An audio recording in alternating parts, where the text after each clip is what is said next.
ആദ്യം തന്നെ നമുക്ക് മുട്ടയൊന്ന് ആവിയിൽ വേവിച്ചെടുക്കാം. അതിന് വേണ്ടിയിട്ട് മുട്ട പൊട്ടിച്ച് ഒഴിച്ച് ഒരു മുട്ട എടുക്കുക. ഒരു മുട്ടയ്ക്കകത്തേക്ക് ഒരു പകുതി സബോളയും പകുതി തക്കാളിയും അരിഞ്ഞിട്ട് ഉപ്പും ഇട്ട് അതൊന്ന് ഇളക്കി ആവിയിൽ വേവിക്കാൻ വെക്കുക. മുട്ട സ്റ്റൂ തയ്യാറാക്കാൻ വേണ്ടിയിട്ട് ഒരു സബോള അരിഞ്ഞതും പകുതി തക്കാളി അരിഞ്ഞതും ഒരു മുളകും കുറച്ച് വെളുത്തുള്ളിയും കുറച്ച് ഇഞ്ചിയും അരിഞ്ഞ് വെക്കുക.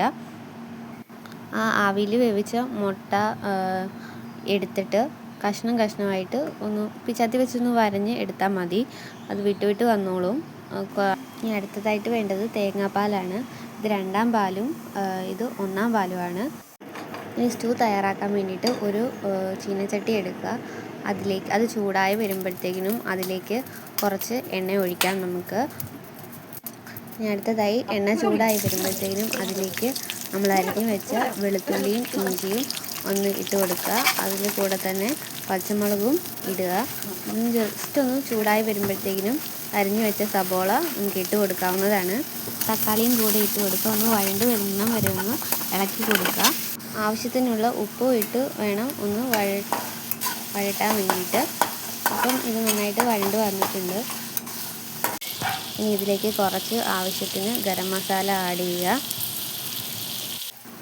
ഇനി ഇതിലേക്ക് കുറച്ച് മഞ്ഞൾപ്പൊടി, അതായത് ഇത്തിരി മതി, ആവശ്യത്തിന് ഇത്തിരി മഞ്ഞൾപ്പൊടി ഇട്ട് ഒന്ന് ഇളക്കി കൊടുക്കണം. ഇനി നമുക്ക് ഇതിലേക്ക് നമ്മൾ അരിഞ്ഞ് വെച്ച ആവിയിൽ വെച്ച മുട്ട ഇട്ട് കൊടുക്കാം.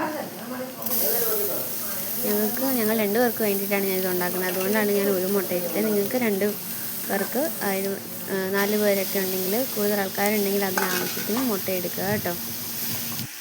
ഇനി അതൊക്കെ ഒന്ന് മസാല പിടിച്ചിരുമ്പോഴത്തേക്കും നമുക്ക് 2ാം പാലാണ് എടുക്കേണ്ടത്. ആദ്യം 2ാം പാലൊന്ന് ചേർത്തൊന്ന് തിളപ്പിച്ച് കൊടുക്കാം.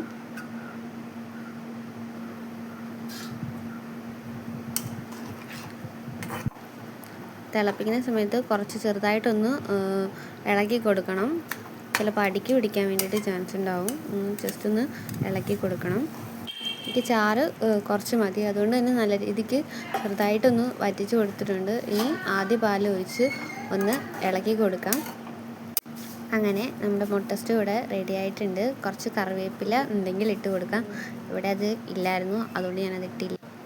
ഈ മുട്ട സ്റ്റൂ നമുക്ക് ചപ്പാത്തിയുടെ കൂടെ കഴിക്കാം. ഏറ്റവും നല്ലത് ബ്രെഡ് ആവിയിൽ വേവിച്ചിട്ട് കഴിക്കാനാണ്.